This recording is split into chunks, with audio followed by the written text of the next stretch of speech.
대학교에 입학하고 처음으로 부모님과 떨어져 기숙사 생활을 하게 된 지영은 설렘 반, 두려움 반으로 첫날 밤을 맞이하게 되었다. 기숙사는 오래된 건물이라 군데군데 낡고 삭은 흔적이 많았다. 하지만 새로 사귄 친구들과 함께 생활할 생각에 지영은 그리 나쁘지 않은 마음으로 방에 짐을 풀었다. 첫날 밤, 지영은 룸메이트인 수진과 이런저런 이야기를 나누다 보니 어느새 늦은 시간이 되었다. 모두 다 잠든 깊은 밤, 지영은 갑작스럽게 깨어났다. 누군가 자신의 침대 끝에 앉아있는 기분이 들었다. 놀라서 일어나 보았지만 방 안은 그저 어둠 속에 잠겨있을 뿐이었다. 수지는 반대편 침대에서 곤히 자고 있었다.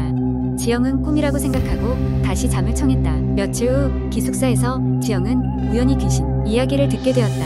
여러 해 전 이 기숙사에서 한 학생이 자살을 했다는 소문이었다. 그 이후로 몇몇 학생들이 밤마다 이상한 현상을 겪었다는 것이다. 잘 때 누군가 침대에 앉아있거나 방 안을 어슬렁거리는 기척이 자주 느껴진다는 소문이었다. 지영은 그 이야기를 듣고 등골이 서늘해졌다. 첫날 밤에 그 이상한 경험이 떠오른 것이다. 하지만 다른 친구들은 단순히 재미로 하는 이야기일 뿐이라며 웃어넘겼다. 지영도 마음을 다잡고 신경 쓰지 않기로 했다. 다음 주 수진이 고향에 내려가야 하는 일이 생겨 지영은 혼자 방을 쓰게 되었다. 그날 밤 또다시 그 기분이 찾아왔다. 이번에는 더 확실했다. 누군가 지영의 침대 끝에 무겁게 앉아있다는 느낌과 함께 차가운 바람이 느껴졌다. 지영은 숨죽여 침대에서 일어나 방 안을 둘러봤다. 그러나 여전히 아무것도 보이지 않았다. 설마 하는 마음에 지영은 소리내어 말했다. 누구세요? 순간 방 안이 한층 더 차가워지며 창문 쪽에서 흰 형체가 스르륵 등장했다. 그것은 긴 머리칼에 창백한 얼굴을 하고 있었다. 지영은 비명을 지르려는데 목소리가 나오지 않았다. 형체는 슬프게 미소를 지으며 입을 뗐다. 도와줘요. 지영은 몸이 얼어붙은 채로고 자리에서 이동도 할 수 없었다. 하지만 형체는 금세 창문을 통해 스며들듯 사라지고 말았다. 이후로 지영은 밤이 가장 두려운 시간이 되었다. 형체는 가끔씩 나타나 지영에게 슬프게 도와달라고 했고 지영은 점점 그 형체가 불쌍하게 느껴졌다. 어느 날 용기를 낸 지영은 형체가 나타났을 때 물었다. 당신을 어떻게 도와줄 수 있는 거죠? 그때 형체는 그녀에게 기숙사 서랍장 깊숙한 곳에 숨겨진 일기장을 찾아달라는 메시지를 남겼다. 지영은 학교 도서관과 기숙사, 사감실을 뒤져 정보들을 모았다. 그 일기장은 과거 그 학생이 썼던 물건이며 그 안에는 억울한 죽음에 관한 진실이 담겨있다고 했다. 지영은 그날 밤 기숙사 방 안을 샅샅이 뒤졌다.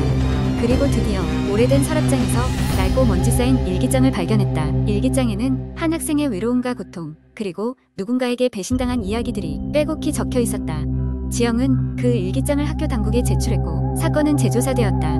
마침내 오래된 진실이 밝혀지고 그 학생의 죽음이 명예롭게 정리되었다. 그 후로 지영의 방에서는 이상한 현상이 다시는 일어나지 않았다. 겨울밤 기숙사 창문을 스며들었던 차가운 바람도 슬프게 웃던 형체도 더는 나타나지 않았다. 많은 시간이 지나 지영은 그날의 일들을 돌아보며 그 형체가 이제는 편히 쉬고 있을 것이라고 생각했다. 앤드 기숙사 안에서 들려오는 그저 그런 소문들이 더 이상 두렵지 않았다. 이야기는 그렇게 끝이 나며 지영은 평화로운 대학 생활을 계속 이어갔다. 두 번째 이야기. 어느 여름밤 나는 친구들과 함께 바닷가로 여행을 떠나게 되었다. 우리는 항상 도시의 번잡함에서 벗어나 자연 속에서 여름밤의 한기를 느끼는 것을 즐겼다. 이번에는 특별히 한적하고 잘 알려지지 않은 작은 마을 근처의 해변을 찾았다. 구불구불한 산길을 따라 한참을 달린 후 우리는 마침내 목표했던 장소에 도착했다.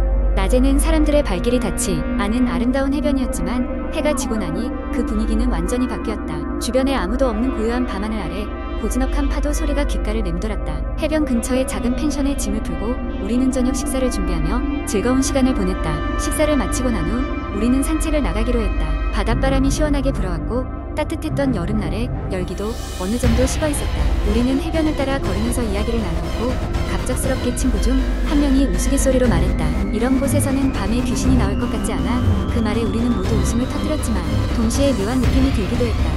해변에는 가로등 하나 없이 어둠만이 가득했고 그저 달빛에 의존해야 했다.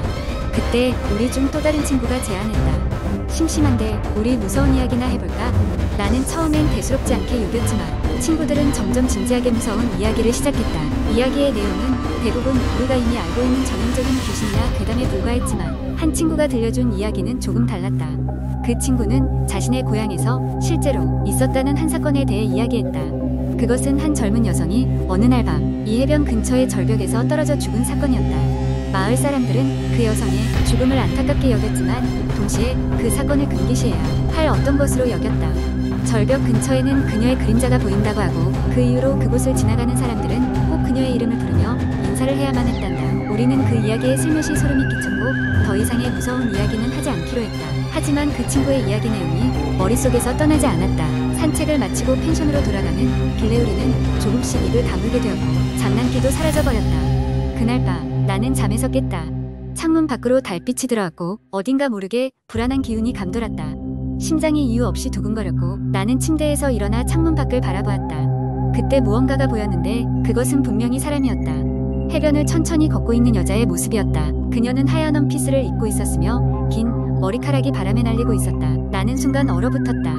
혹시 친구가 이야기했던 그 여성일까? 눈을 비비고 다시 보았지만 그녀는 여전히 그곳에 있었다. 내 머릿속에서 수많은 생각이 오갔고 이대로 있을 수만은 없었다. 나는 용기를 내어 친구들을 깨웠고 함께 창문을 바라보았다. 하지만 그 순간 해변에는 아무것도 없었다. 마치 환영처럼 사라져버렸다.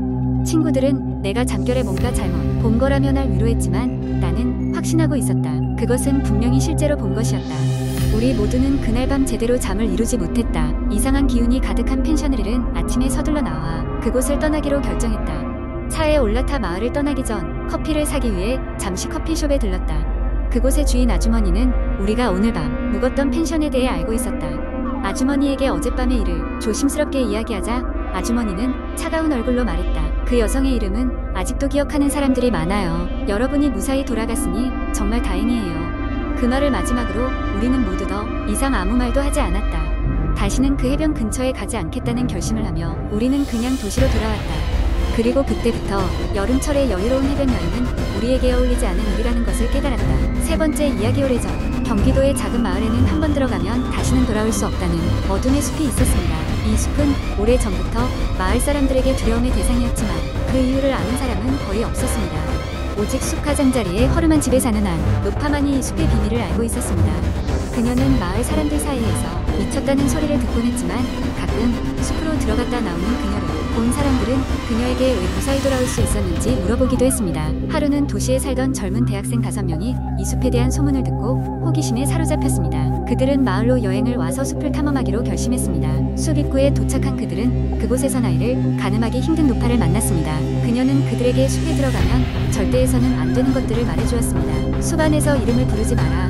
무엇이건 너희를 부르거든 대답하지 마라. 그리고 절대 숲속의 어두운 길을 택하지 마라.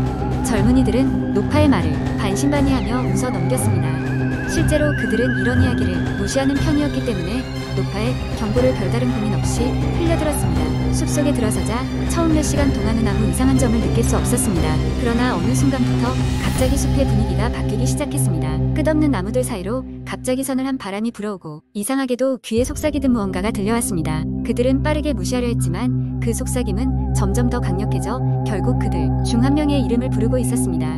지희야. 지희는 누구도 자신을 부르지 않았음을 알면서도 본능적으로 친구들을 돌아보았습니다. 친구들은 모두 그 목소리를 들었고 그들 역시 두려움을 느끼기 시작했습니다. 그들은 앞서 눅눅한 흙길로 들어섰고 그 순간 숲은 더욱 어둡게 변했습니다. 파릇한 나뭇잎은 어느새 검붉게 물들어 있었고 공기는 불길할 정도로 무거워졌습니다. 가장 용감한 친구였던 민재는 친구들을 안심시키며 농담을 던졌습니다. 봐, 역시 아무 일도 없잖아. 우리가 누군가의 장난에 속은 것 같아. 그러나 그 순간 나무들 사이로 형체를 알 수 없는 그림자들이 빠르게 움직이는 것이 보였습니다. 그것은 분명 사람이 아니었습니다. 그들은 서둘러 원래 방향으로 돌아가려 했지만 길을 잃고 말았습니다. 앞뒤로 모두 나무만 보였고 자신들이 어느 쪽에서 왔는지 알 수 없게 되었습니다. 그때 숲은 기이한 소리로 가득 찼습니다. 무언가가 나뭇가지 사이를 스치며 웃고 있었고 그들이 도망칠수록 그 소리는 더 가까워졌습니다. 이제는 그들 모두가 자신들의 이름이 불리는 것을 들었습니다. 한참 후 그들은 있는 힘을 다해 목소리를 내지르며 밖으로 향했습니다. 하지만 극도로 혼란스러운 그 순간 지희가 아마 그만 넘어진 것 같았습니다. 친구들은 조금이라도 가볍게 행동하려 했지만 그녀를 기다릴 수 없었습니다.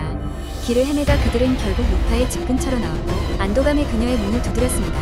노파는 그들을 무언가를 알고 있는 눈빛으로 쳐다보며 안으로 들였습니다.